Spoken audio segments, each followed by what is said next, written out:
Well, Hillary Clinton's message to women leaders in Silicon Valley could be a preview of her all-but-announced 2016 campaign. The Democratic frontrunner saying it's time to, quote, crack every last glass ceiling.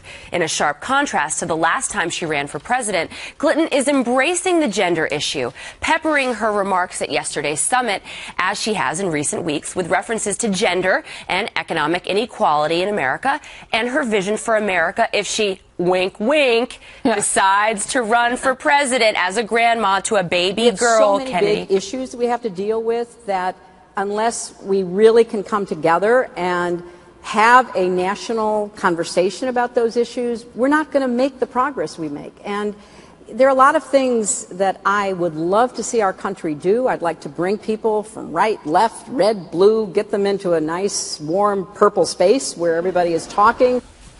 Meanwhile, the New York Times reports that since the birth of her granddaughter Charlotte last fall, Clinton has talked about her experience as a grandmother has changed her life and how it's inspired her to embrace policies that will help middle-class families. All right, so do you remember when she ended her 2008 campaign? Because she didn't really make 2008 about being a woman.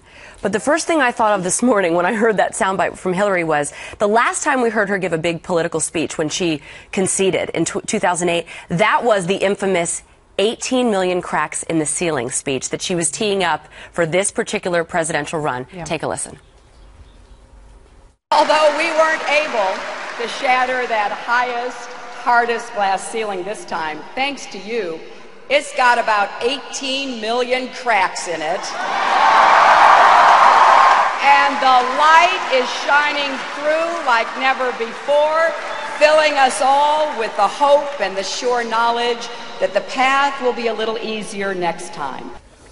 Kennedy, she wasn't stopped by a glass ceiling. She was stopped by a bad campaign. And she was a bad candidate.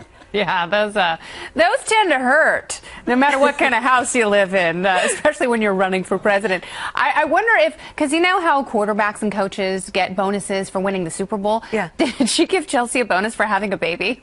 Because I am telling you, she uses that child for political gain every step she takes. Every chance she gets. She talked about how one of the nurses came up to her after Chelsea had just delivered and thanked her for fighting for family leave. And it's like, will you stop at nothing?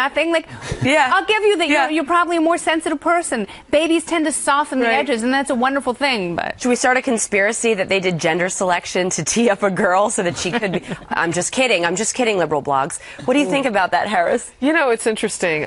What is this warm purple space? It's very Barney sounding. Right? So I think she's dialing up her grandmother playtime, but she's got to take America the way it is. Mm-hmm. And the way that we are right now is that we are not a warm purple space. No. We're all over the place. We are the melting pot of ideas as well we should be.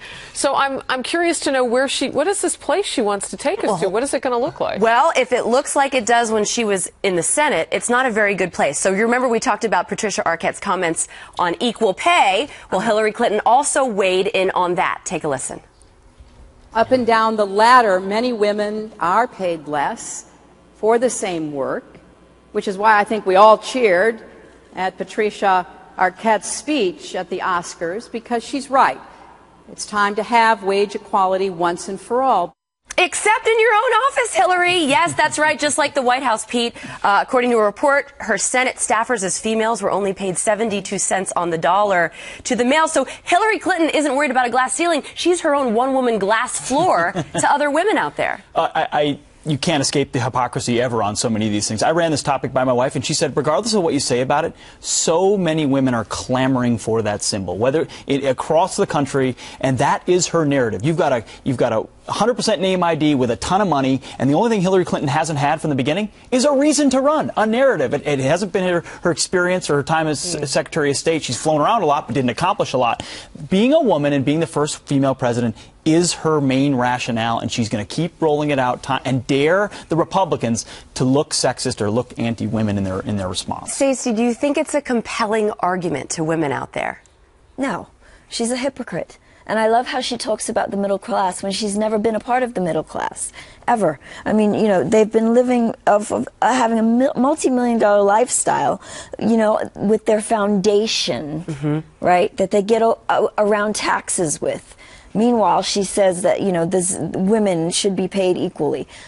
I'm sorry, I did not get the memo that I'm not being paid equally. I just think that's bad negotiating. Well, good thing you don't work for Hillary Clinton, Stacey.